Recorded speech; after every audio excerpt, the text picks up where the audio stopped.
नमस्कार दोस्तों, आप देख रहे हैं मेरा यूट्यूब चैनल जितेंद्र जान ऑफिशियल। तो आइए आप सबके लिए आज मैं लेकर आया हूँ अलवेला अशोक का गाना, जो कि आजकल बहुत तेज़ी से वायरल हो रहा है। गाना है लेके आइल रहे हीरो हुंडा सखी, दिल लेके भागल एगो गुंडा सखी। उसी ट्रैक पे एक मैंने भी गाना लिखा है, बहुत अच्छा सॉन्ग है, नए सिंगर के लिए गा सकते हैं इसको। तो इसका कैसे डमी है सुनिए। हमर यारवा बोलैले बसवारी, दुनु हाथे से धैले हकावारी। हमर यारवा बोलैले बसवारी, दुनु हाथे से धैले हकावारी। हमके सीनावा में साटी करे लागल चुमा चाटी, हमके सीनावा में साटी करे लागल चुमा चाटी।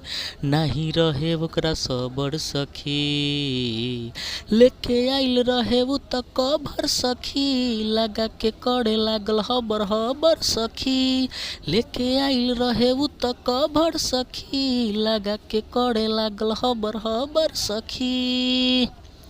तो बहुत ही अच्छा मुखरा रहा, आप लोग सुन चुके हैं। और अगर ये अच्छा लगे हमारा वीडियो तो चैनल सब्सक्राइब कर दीजिएगा, ताकि और उत्साह बढ़े और अच्छा वीडियो लेके आप लोगों के लिए आऊँ। तो चलिए, तो फर्स्ट अंतरा कुछ इस प्रकार से है और इसका डमी सुनिए कैसे है। तो प्यार में ओकरा हम गईनी सटक हो, बहिया में धके करे लागल चितपट हो।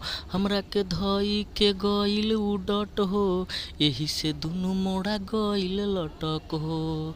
सखी मानल नाही बात हमर धइले लस हाथ, सखी मानल नाही बात हमर धइले लस हाथ। हम पड़ गईनी अबर सखी, लेके आइल रहे उ त कभर सखी, लगा के करे लागल हबर हबर सखी।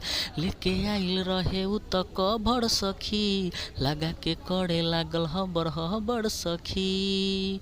प्यार में ओकरा हम गईनी अटक सटक हो, भैया में धके करे लागल चितपट हो। हमरा के धई के गईल उडट हो, यही से दुनु मोड़ा गईल लटक हो। सखी मानल नाही बात हमर धइले लस हाथ, सखी मानल नाही बात हमर धइले लस हाथ। हम पर गईनी अबर सखी, लेके आइल रहे उ त कभर सखी, लगा के करे लागल हबर हबर सखी। लेके आइल रहे उ त कभर सखी, लगा के करे लागल हबर हबर सखी। तो ये फर्स्ट अंतरा रहा। विश्वास है कि आप लोगों को अच्छा लगा होगा। अगर अच्छा लगे तो जाते जाते मेरा चैनल सब्सक्राइब कर दीजिए, लाइक कमेंट करके बताइए कि वीडियो कैसा लगा।